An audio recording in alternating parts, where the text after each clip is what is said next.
अपने दम पर, अपने बल से या धन से, दूसरे ढंग से तुम मीडिया और अब print media, social media, electronic media पर कुछ भी छपा दोगे, इससे देश श्रेष्ठ हो जाएगा। देश श्रेष्ठ होगा आचरण कर्तव्य जमीनी तल से। वो तब होगा जब इस भारत में भारतीयता का आचरण होगा।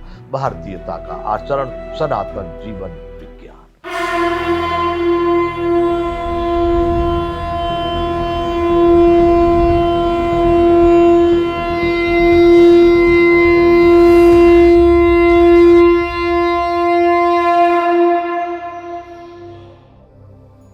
जय विश्व बंधु, सनातन जीवन विज्ञान। बंधुओं, चर्चा हो रही है विद्यार्थी जीवन के प्रारंभ काल की। कैसे विद्यालय में, कैसे शिक्षकों के द्वारा, कैसे पाठ्यक्रम में, कैसे भोजन व्यवस्था, कैसी भाषा, कैसी वेशभूषा, जिसमें विद्यार्थी को पढ़ाया जाए।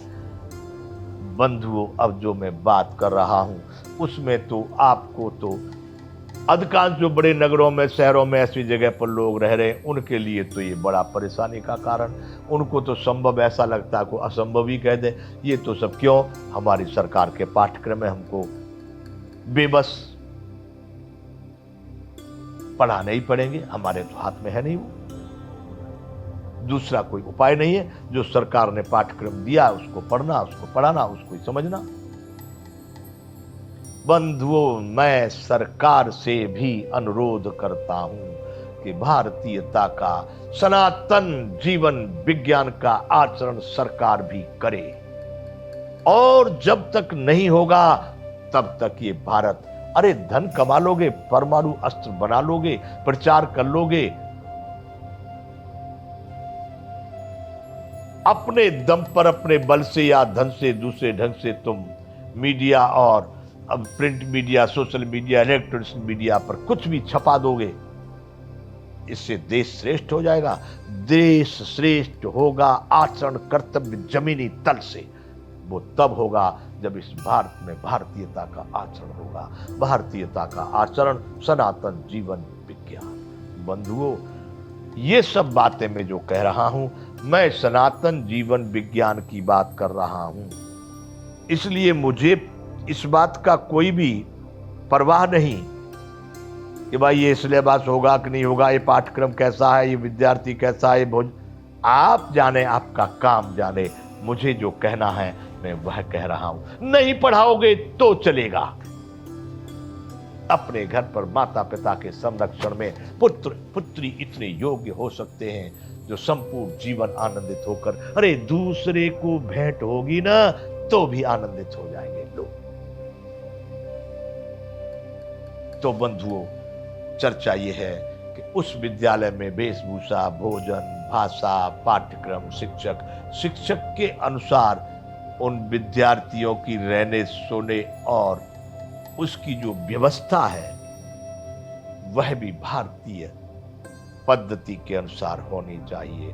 मैं बंधुओं, इस कृत्रिम एसी जिसको कहते हैं, वातानुकूल जिसको कहते हैं, इनको मैं नकारता हूं।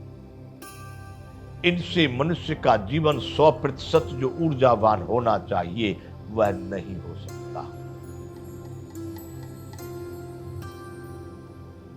वैसी व्यवस्था जो सही में मानव को गर्मी हो, चाहे सर्दी हो, चाहे बरसात हो, परंतु स्वाभाविक प्राकृतिक व्यवस्था जिसको उनको तैयार होना चाहिए।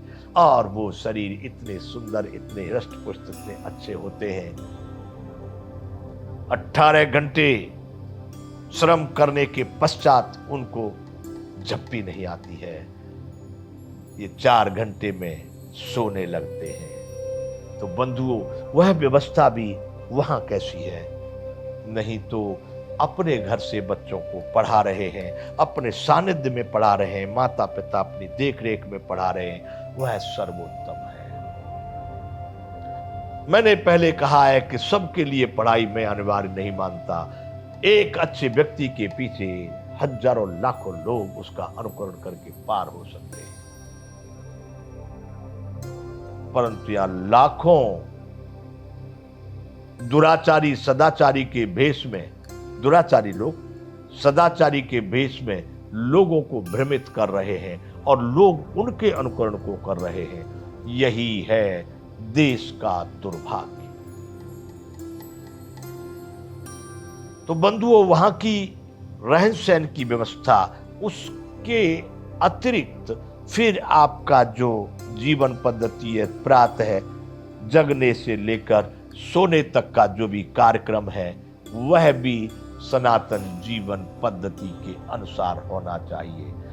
विद्यार्थी को कितने समय पर सवेरे प्रातः विद्यार्थियों को सूर्य उदय से पहले किसी भी स्थिति में उठ करके तैयार होना चाहिए। सवेरे उनको व्यायाम इत्यादि जो भी आसन प्राणायाम जो भी यौगिक क्रियाएं हैं उनको आवश्यक है करनी चाहिए। फिर विद्या अध्ययन का समय, उसके पश्चात शाम का जो संध्या वंदन का समय या रात्रि को सोने का समय, ये आहार विहार व्यवहार बचपन से लेकर के ये सभी बातें सनातन पद्धति के अनुसार होनी चाहिए। बंधुओं, वैसे विद्यार्थी जो इस पद्धति में अगर विद्या अध्ययन कर लिए, फिर आपको जीवन में आने वाली अवस्थाएं, चाहे वो ब्रह्मचर्य के बाद वानप्रस्थ हो या संन्यास हो या बुढ़ापा हो या जो भी हो, कभी भी किसी को देखने की आवश्यकता नहीं।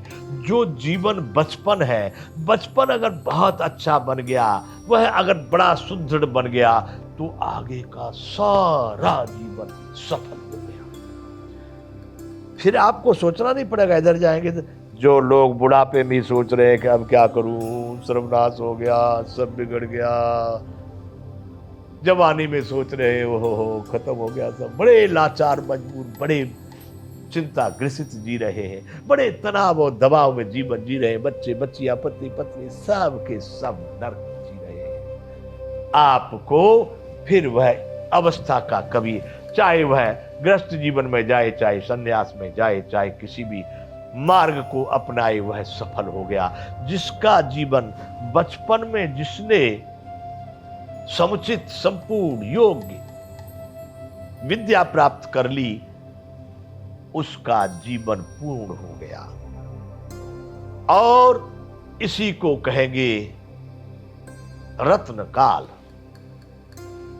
रत्नों का अंग्रेजी में बोलते हैं डायमंड चांस, डायमंड चांस।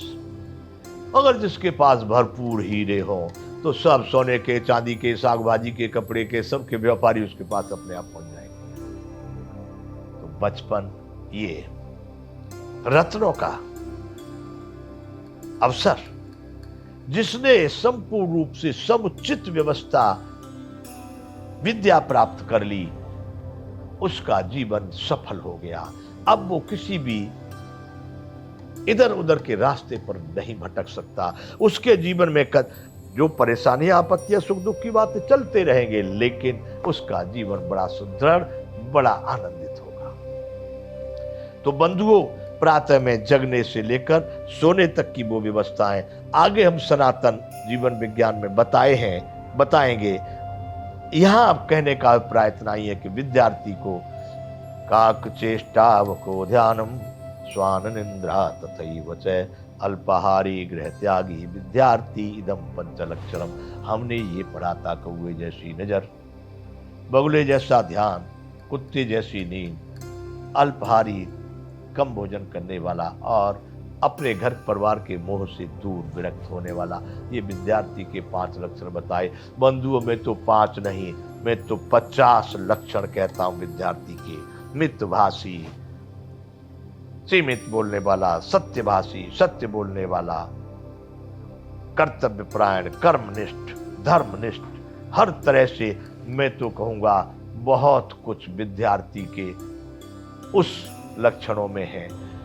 प्रातः उन गुरुओं का काम या माता पिता का काम जिनके पास में वह बच्चे रहते हैं, प्रातः कितने बजे उनको जगाया जाए, किस तरह से उनको व्यायाम, शारीरिक व्यायाम, मानसिक प्राणायाम, योग, ध्यान, सभी चीजों को किस तरह से नियमित उनके जीवन में डाला जाए, फिर जो पाठ्यक्रम है उसको किस तरह से, जो पाठ्यक्रम हमने निर्धारित किया है उनके आचरण में लाया जाए। संध्या वंदन करके बाद सोने के समय तक की सारी भूमिका आहार विहार व्यवहार के साथ में सुनिश्चित हो। इस तरह के विद्यार्थियों के विद्यार्थी जीवन काल के लिए, विद्यार्थी के उस विद्या अध्ययन के समय सीमा के लिए सारी बातें इस तरह से निर्धारित होकर के आप अपने पुत्र को, उस बच्चे को विद्यार्थी बना करके उसको विद्वान बना सकते हैं। यहां विराम करेंगे। जय विश्व बंधु।